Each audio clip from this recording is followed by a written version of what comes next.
Olá, hoje nós vamos estudar os capítulos 8 a 10 do livro de Neemias, versículos 1 a 5 do capítulo 8. Menos de uma semana depois da conclusão do muro, no primeiro dia do mês de Tisri, um mês entre setembro e outubro, era o dia da celebração da festa das trombetas, e todo o povo de Judá se reuniu em Jerusalém, em frente ao portão das águas, para celebrar a festa e a dedicação dos muros. Em resposta ao pedido do povo, Esdras trouxe a lei do Senhor, que ele havia colocado em seu coração estudar, praticar e ensinar ao povo.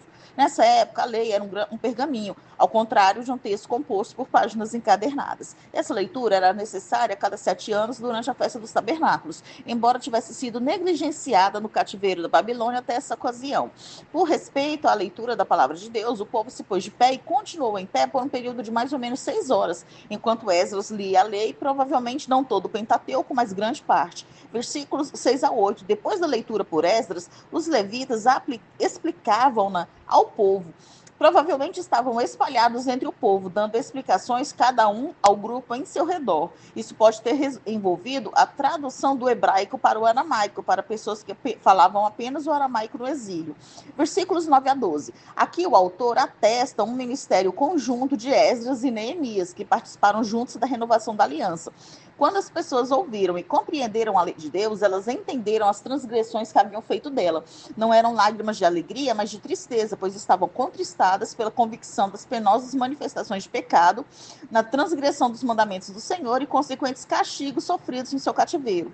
O acontecimento pedia por um dia santo de adoração, a fim de prepará-los para os dias difíceis que viriam. Então eles foram incentivados a se alegrarem. As palavras que eles ouviram os lembraram que Deus pune os pecados, mas também abençoa a obediência. Isso era motivo de celebração.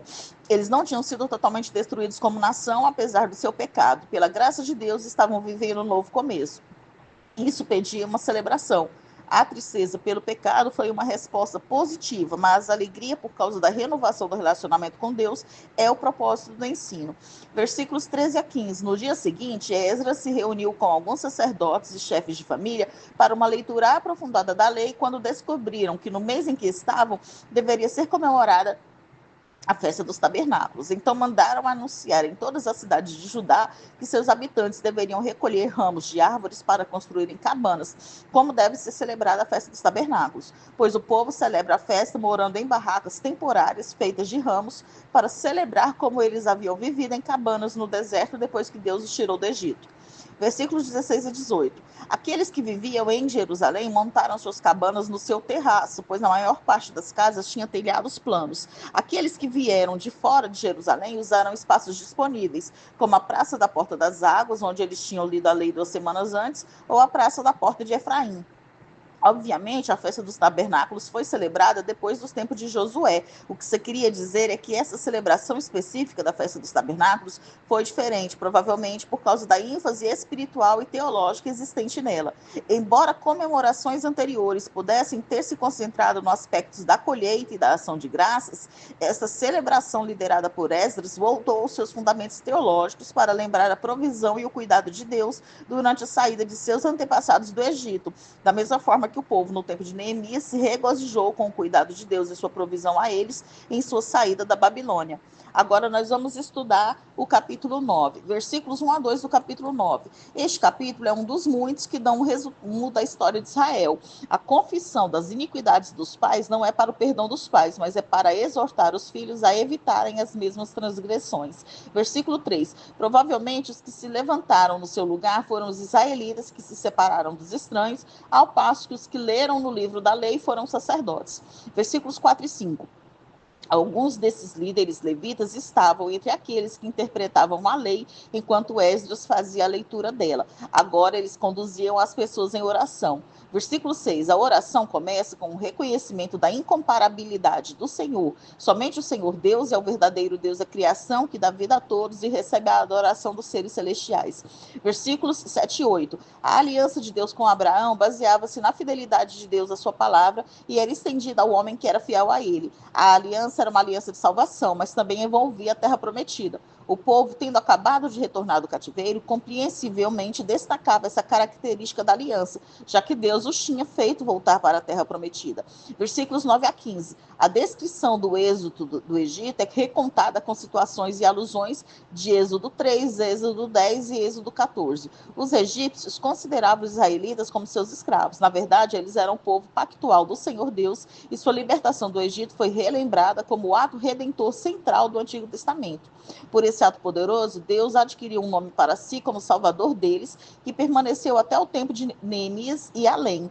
A descrição do período do deserto começa com uma narração do cuidado e da provisão de Deus em favor do seu povo. Faz-se menção específica da lei sobre o Santo Sábado, que se tornou um dos principais indicadores da identidade judaica no período exílico e pós-exílico. Deus supriu todas as necessidades de Israel e em Cades Barneia ordenou-lhes que entrassem para possuírem a terra que ele prometera aos patriarcas. Versículos 16 a 21. Temos aqui a primeira confissão de pecado. A proteção contínua dada por Deus no deserto não foi por causa da obediência de Israel, mas pela própria compaixão de Deus originada na sua promessa a Abraão. A misericórdia de Deus foi colocada à prova na confecção do bezerro de ouro, contudo, até mesmo essa grave ofensa foi tratada com misericórdia. A presença de Deus permaneceu com eles na coluna de nuvem e na coluna de fogo, e sua provisão continuou por todos os 40 anos que eles passaram no deserto. Deus até mesmo enviou seu bom espírito para os ensinar, provavelmente uma referência aos 70 anciãos escolhidos por Moisés que receberam parte do espírito que estava sobre Moisés. Versículos 22 a 25. Em consonância com a sua promessa a Abraão, Deus capacitou os israelitas a conquistarem a terra de Canaã. As vitórias contra Seom e Og foram cruciais para segurar a Transjordânia para Israel. Canaã era composta por uma série de grupos semi-independentes politicamente, todos livremente ligados sob a autoridade decadente do Egito. O Senhor dividiu Canaã em distritos tribais, desse modo repartindo a terra prometida para que Israel tomasse posse dela. Uma nação de descendentes era outro aspecto da promessa feita a Abraão. Deus disse a Abraão que sua semente seria como as estrelas do céu. Como comandante militar e rei, o Senhor liderou seu povo nas batalhas para derrotar seus inimigos e tomar posse da terra prometida. Tudo que Deus tinha prometido, ele realizou fielmente em favor do seu povo, que viveu em delícias pela sua grande bondade. Versículos 26 a 28. Este padrão de pecado, juízo, arrependimento e libertação é típico da história descrita no livro de Juízes. Versículos 29 e 31. A ideia da grande paciência de Deus com os pecados dos israelitas, chamando-os de volta por meio dos profetas, mas terminando em juízo, é a história de 1ª e 2ª Reis. Como eles não se voltaram para o Senhor, ele os entregou nas mãos dos povos de outras terras. Para o reino do norte isso significava a Assíria, enquanto para Judá significava a Babilônia. Versículos 32 a 38. Após a longa retrospectiva das promessas quebradas por Israel e sua rebelião contra Deus, a oração finalmente passa da confissão para a súplica dirigida ao Deus nosso, o Deus que, diferentemente de Israel, guardou a aliança. O único pedido nessa longa oração é que Deus tenha em conta a aflição deles. Embora alguns tenham explicado a menção aos reis da Assíria como sendo uma referência aos persas, é mais provável que ela assinale o início da dominação estrangeira sobre Israel com a queda do Reino do Norte no século 8 a.C., condição que persistia nos tempos de Neemias, sob o governo dos persas. A oração deixa claro que a culpa de toda a aflição era deles mesmos e não de Deus. Deus foi justo. Os levitas que conduziam a oração e todos os que a eles se uniram confessaram sua solidariedade no pecado porque se comportaram impiamente. A trágica ironia era a terra ser o grande presente de Deus para eles, se eles tão somente guardassem a aliança. Ao invés disso, eles lamentavam: eis que somos servos nela. Embora, como povo de Deus, eles esperassem pela intervenção divina, terminaram sua oração reconhecendo que estavam em grande angústia por sua infidelidade, por isso renovaram a aliança. Agora nós vamos estudar o capítulo 10, versículos 1 a 27 do capítulo 10. Os líderes que tinham renovado a aliança são mencionados. Surpreendentemente, Esdras está ausente. Ele desempenhou um papel significativo no capítulo 8, mas agora tranquilamente desaparece de cena. Seu trabalho terminou com êxito quando o povo começou a ler a lei e a compreendê-la sozinho. De um modo geral, a lista combina os nomes dos repatriados na lista de Esdras 2 e Neemias 7 e menciona pessoas designadas para reconstruir seções específicas do muro em Neemias 3. Versículos 28 a 31. Uma vez completo o documento, o resto do povo teve a oportunidade de participar do grande evento. As áreas particulares de submissão à lei são então especificadas exemplificadas nos versículos 30 a 39. Abordam o problema do casamento dos israelitas com estrangeiros, o que era proibido pela lei e que foi um problema no ministério de Esdras e Neemias. A lei proibia todo tipo de trabalho no sábado, contudo, no tempo de Neemias, vivendo Israel numa situação multicultural, surgiu a questão relativa a comprar de não israelitas no sábado. Aqui a proibição é ampliada para a nova situação cultural. É reforçada a lei para que a terra descanse no sétimo ano, assim como a remissão de todas as dívidas no sétimo ano.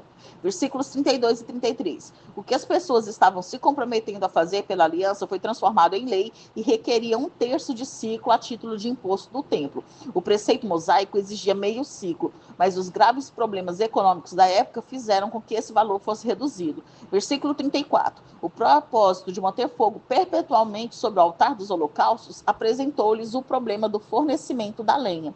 Versículos 35 a 39. As leis para todas as ofertas e dízimos foram reinstituídas para não desamparar a casa do Senhor Deus. Essas leis exigiam as primícias da produção agrícola, as primícias das árvores, que os filhos primogênitos fossem remidos pelo valor estimado pelo sacerdote e os primogênitos das manadas e dos rebanhos.